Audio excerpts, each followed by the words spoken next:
What is a home to you? A roof over your head? Place of shelter? Of course, a home is so much more than that. A home provides a place of connection, a sense of belonging. For many of us, it's foundational in how we live, essential to our human dignity. Most of us would agree that a safe and secure home is a core human right. But for many of us in our country, that core human right is denied. That essential need for dignity is kept at bay. In our country, we now have over 100,000 households living in temporary accommodation, essentially managed homelessness, a mix of bed and breakfast as an alternative accommodation. This is costing the UK taxpayer £1.7 billion a year. That's a 100% increase since 2016. In Bristol alone, we have over 1,300 households living in this temporary accommodation, costing Bristol City Council over 12 million in subsidising private rents.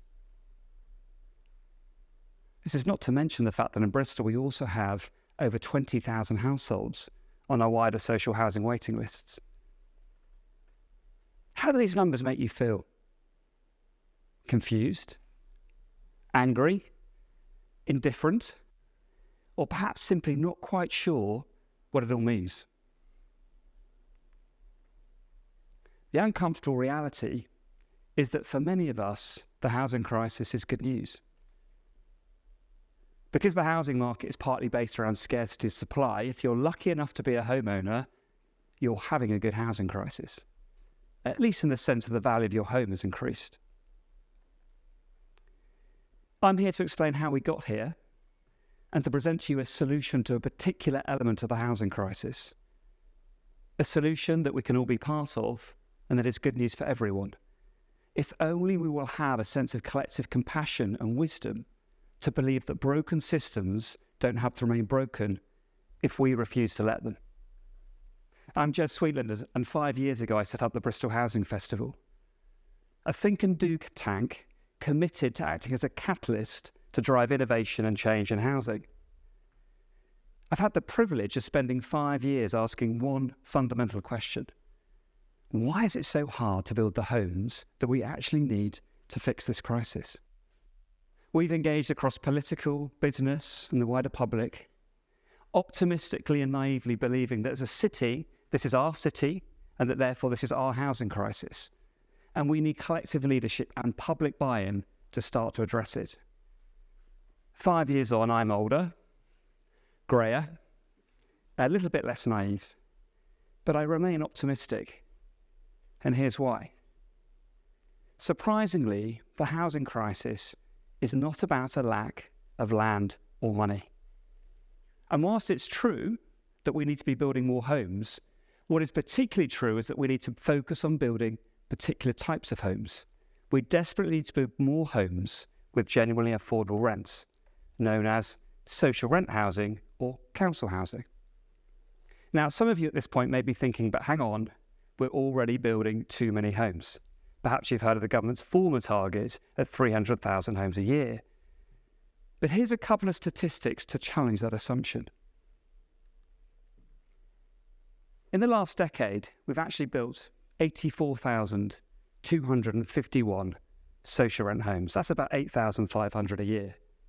But through sales to private individuals through right to buy and demolitions, we've actually lost a net deficit of 165,000 homes during that same decade. In addition, over those last 10 years, we've only built on average about 178,000 homes, somewhat short of that 300,000 target. But the reality is this is not just about building homes, because we could build all the homes we want in the UK, but if they're not built in the right way, for the right people, in the right places, we risk building more economic investments, but never actually building the homes that we need.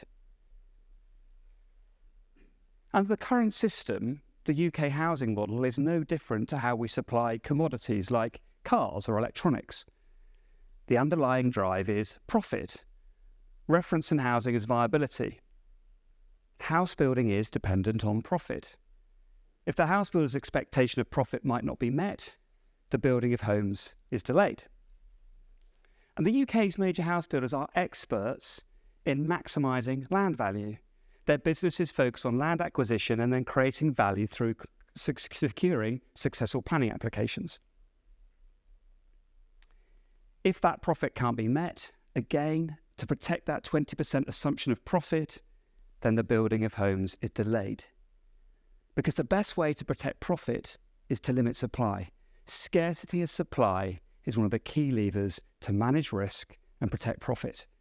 Now, to be clear, I am not seeking to demonise any of the UK's major house builders. To be honest, we desperately need them to keep building. But what I am suggesting is that it's increasingly foolish to recognise a massive challenge in our housing supply without recognising the limitations of that supply chain. And because we have only one UK supply chain, a primary supply chain in the UK, what we've ended up with is a massive structural deficit in our housing supply. For years, we've simply not built enough of that social rent housing to meet our growing demands. A deficit that the current supply chain is not set up to address. And in fact, as a result of its focus on creating maximum land value, is not able to address. To fix this structural deficit in homes with genuinely affordable rents is a key part to fixing the wider housing crisis. Arguably, if we can fix that element of the housing crisis, we can then look to those wider affordability issues, such as how the next generation are going to afford to buy and rent their own homes. But we do need a plan. This lack of genuinely affordable homes to rent has actually created an even worse economic and human emergency. Local and unitary authorities have a legal obligation to provide housing to people that are both homeless and vulnerable. A household fleeing domestic violence. A family that has been evicted from their private rent and can find no alternative accommodation. This is known as temporary accommodation. And you may recall that earlier I mentioned in England we now have over 100,000 families living in this temporary accommodation, this managed homelessness, and over 1,300 households in Bristol. Now, the state used to provide sufficient funding to build social rent housing.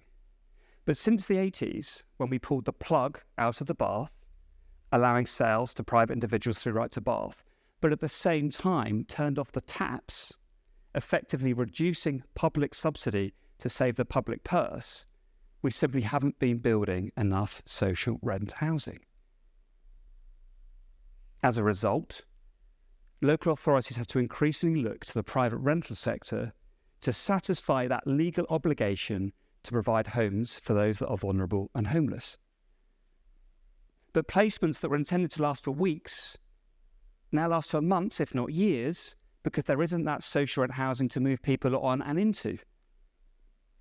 As private rents have continued to soar, forcing more people into housing insecurity and homelessness, the cost of the public purse has gone up and is set to continue to do so. Bristol City Council now spent losing £12 million a year in subsidy loss. The difference between what it pays out to private landlords for this accommodation, including bed and breakfasts, versus what it receives from national government in terms of housing benefit. In effect, we've orchestrated an ever-worsening human and economic emergency.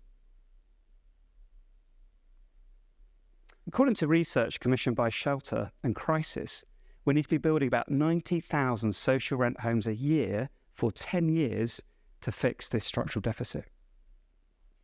A kind of relentless build, but with a focus on fixing this structural deficit, tackling the social injustice that comes from it, and looking at the most broken element of our supply chain. But we do need a plan. First, we can build homes in a new way. Local councils and the wider public sector have an opportunity to incubate a new supply chain of factory manufactured housing known as modern methods of construction. These homes can be delivered at an accelerated pace and critically can operate to a different economic model. A model that is not focused just on creating maximum land value, can actually be focused on making profit on the actual building of a home. These homes can also be delivered as zero carbon, allowing us to scale up a delivery of housing for social rent, but also delivering homes that are kind to people and planet. Second, identify a new supply chain of land. Many local authorities and public sector have hundreds of underutilised small plots of land in their public ownership. Former garage sites, car parks, old industrial land. But under the current model, these sites tend to be unviable. Known as brownfield land, they can be more difficult to secure planning consent for and make profits on.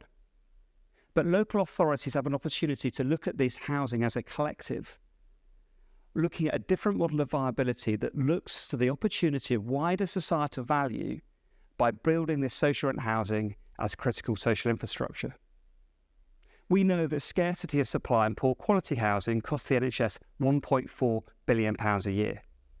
We also know that temporary accommodation is currently costing national government £1.7 billion a year.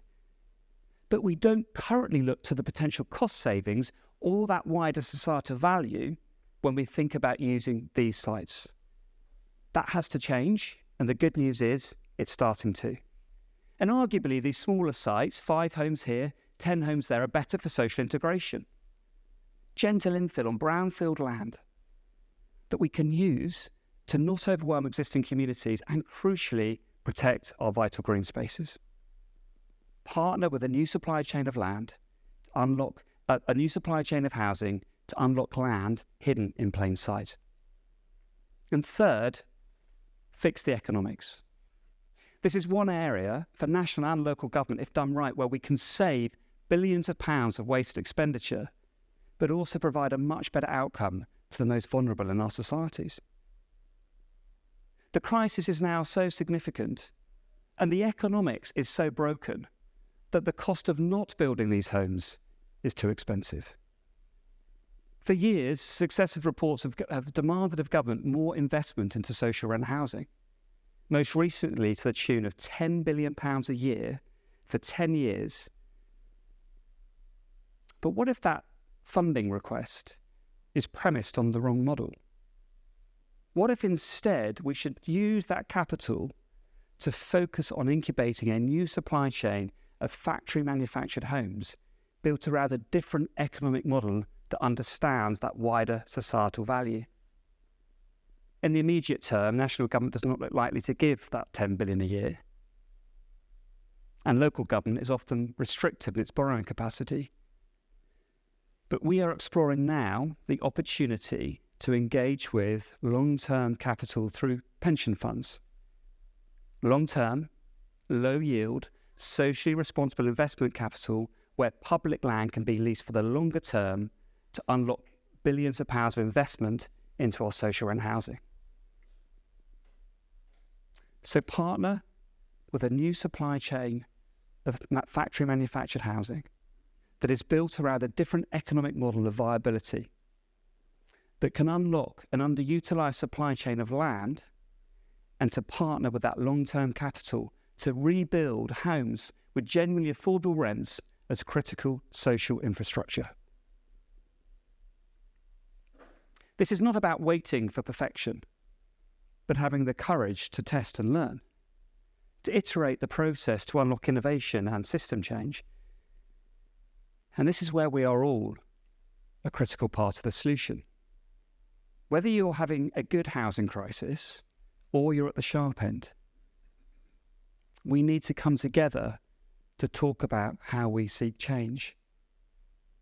Ultimately, we get the society and the government that we stand for. And there is no solution to this crisis without our collective compassion and wisdom to back a long-term strategy. At the heart of housing is planning. And at the heart of planning is a brutal interplay between those that have homes, those that need homes, and those that build homes. And the good news is we can start to talk about what these ideas can look like. We're testing these ideas now. In Bristol, we have the Hope Rise development. 11 operational zero-carbon social rent homes built above a car park utilising air rights. In Bristol, we also have the Climate Smart City Challenge, looking to aggregate 6 small sites where we can then build 29 zero-carbon social rent homes. This is not about dreaming for the impossible. This is about real homes happening now. And we can scale these homes up. But that brutal interplay between politics, money, and narrative is where we come in. There is no solution to these wicked societal problems without our collective leadership and without our sense of urgency and anger to demand change. One of the things we need to be clear of is that we are part of this solution. Together we can engage and advocate for change. We can inform ourselves about the complexity of the housing system, the crisis.